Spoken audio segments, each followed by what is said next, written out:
And welcome back to Varsity Sports Now. Jay Elson and Jason Andera talking South Dakota Championship previews right now, and we're on a Class 11A. And this is a rematch, another one, and we seem to see a lot of these in South Dakota from the regular season. It's in Class 11A, Madison versus West Central. Of course, the Bulldogs knocked off West Central 24-21 back at the end of September.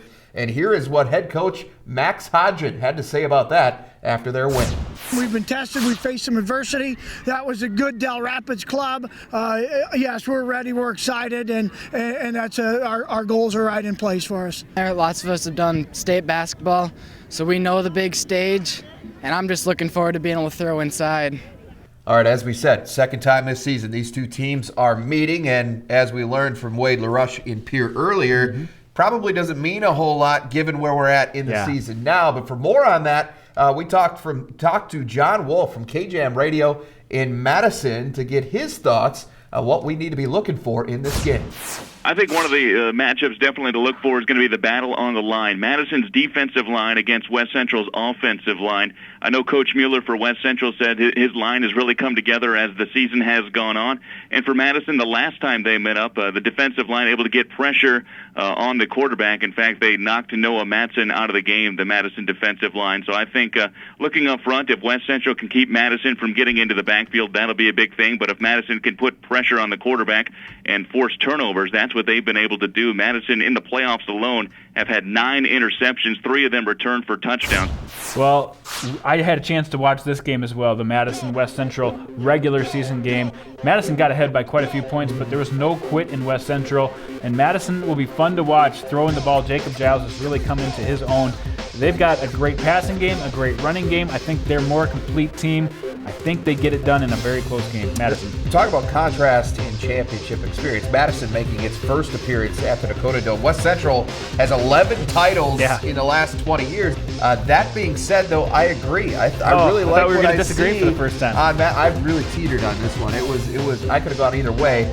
West Central was tested at Hot Springs in the semifinals, which maybe a lot of people didn't necessarily expect, at least east of the river, and still chuck it around without turning it over.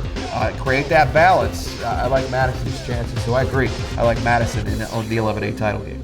Well, here's another fun game. Canton versus Parkston. Now, in the regular season, Parkston got the better of Canton, and right now everybody and their mom is picking Canton to win this game because they have been on a tear throughout the playoffs. And just talk about how they've gotten here. They've beaten some really good teams. Yeah, they've been on a roll. I mean, and they go to Aberdeen Roncalli and pretty well roll the Cavaliers. Then they go out to Winter and snap the state's longest winning streak with a 19-7 win over the Warriors. Those, by the way, the Warriors, the defending state champs in Class 11B. So certainly everyone has to agree that Canton has earned their trip to the Dome. That being said, Parkston had to go out and beat a pretty good St. Thomas More team in the semifinals as well. Now, what to watch for in this game?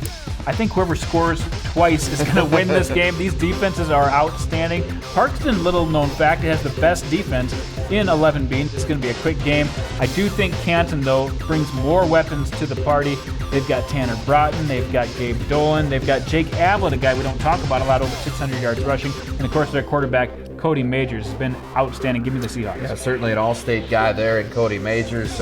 Impressive dual-threat kind of guy. Doesn't throw it a lot, but he's been successful when he has.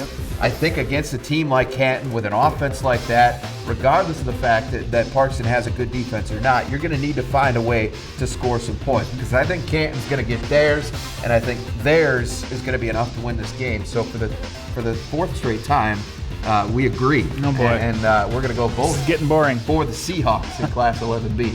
Okay, that's a look at the 11-man championship contest in South Dakota. And when we come back, we're going to take a look at the 9-man games. That's next on Varsity Sports Now. Varsity Sports Now, presented by Shields.